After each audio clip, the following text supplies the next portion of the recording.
मैं गुजरात पालीताना से स्वामी शरणानंद। हमारे पालीताना में कुछ जैन श्रावकों के द्वारा एक कार्यक्रम धीरेन्द्र शास्त्री जी महाराज का होने जा रहा है। सुनकर बहुत आनंद हुआ और होना भी चाहिए।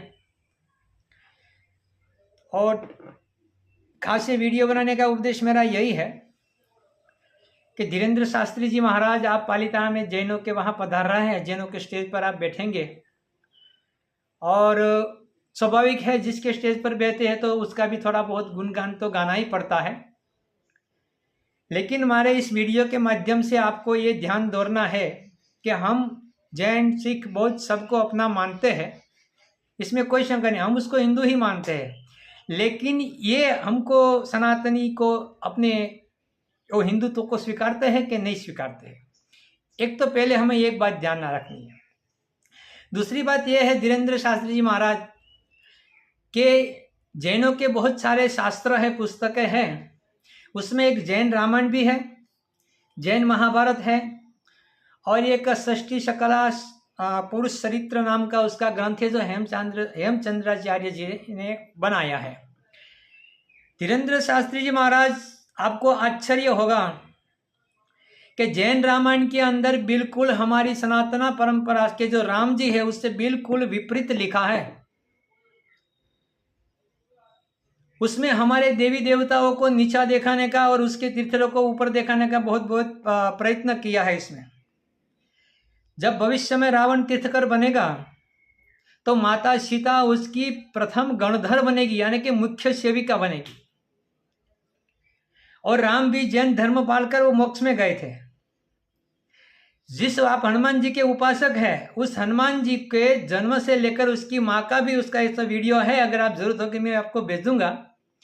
तो हनुमान जी को भी, उसकी माता अंजनी को भी जो सजा मिली उसमें, वो भी तीर्थकर की मूर्ति को अपमानित करने की वजह से इस भाव में उसको बहुत दुख झेलना पड़ा और उसका लड़का हुआ हनुमान जी महाराज। और हनुमान जी भी जैन समाज में दीक्षा, जैन परंपरा में दीक्षा लेकर मोक्ष में गए हैं। रावण को राम ने नहीं मारा है, राम तो अहिंसावादी थे, वो मोक्ष में गए हैं। लक्ष्मण जी ने मारा है, लक्ष्मण जी अभी भगवान कृष्ण के साथ अनंत काल तक वो नरक भोग देंगे, ऐसी उस रामायण में उल्लेख है। उसके महाभारत में भी भगवान कृष्ण को नरक में भेजा है और भीम पांडवों जो है वो पालीताना में आकर आसो सुद पूर्णिमा को दिन यहाँ जैन में दीक्षा लेकर वो मोक्ष में गए हैं।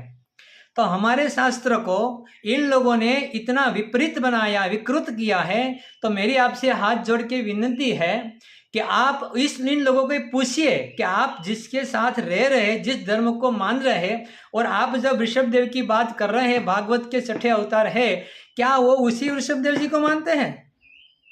क्या इस बात को स्वीकार करते हैं?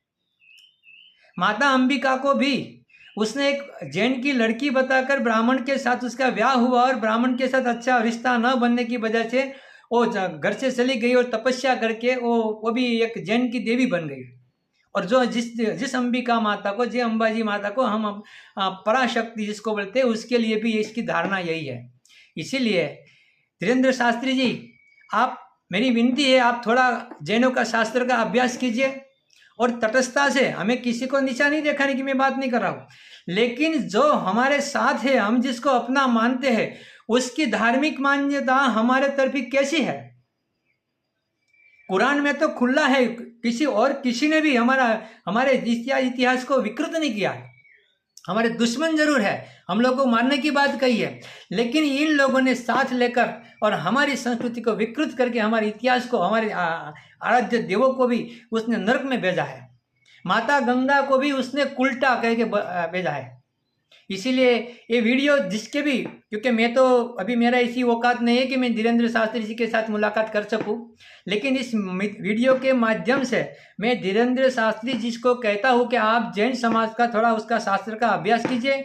जैन रामायण, जैन महाभारत, षष्ठी शकला पुरुष और एक उसका कल्पसूत्र नाम का ग्रंथ है, उसका अभ्यास कीजिए कि वो अगर कोई शास्त्र में हमारे इतिहास को विकृत किया और वैदिक संस्कृति का अगर कोई खुला दुश्मन है, विरोधी है, तो ये यही मानसिकता है। इसीलिए आप उसके स्टेज पर जाकर जो भी बोले, आपकी मर्जी के, आप स्वतंत्र है, लेकिन उसको इतना तो पूछिएगा कि भाई ये राम जयंत है क्या? सीता माता रावण की गणिका बनने वाली है क्या? कृष्ण भगवान नरक में है क्या? पांडवों यहाँ आकर मोक्ष में गए हैं? आप उसको, कोई साधु को पूछिएगा कि आपके शास्त्र में ऐसा वर्णित है और आप हमारे साथ भाईचारे की बात कर रहे हैं, तो ये हिंदुओं को मूर्ख बनाने का, साथ लेकर मूर्ख बनाने का और सबसे बड़ा तरीका कोई नहीं है। पालीताना में जो यही विवाद चल रहा है, हमारे मंदिरों पर कब्जे का जो आवाज चल रहा है, हमारी पूजा अर्चना को रुकावट कर रहा है,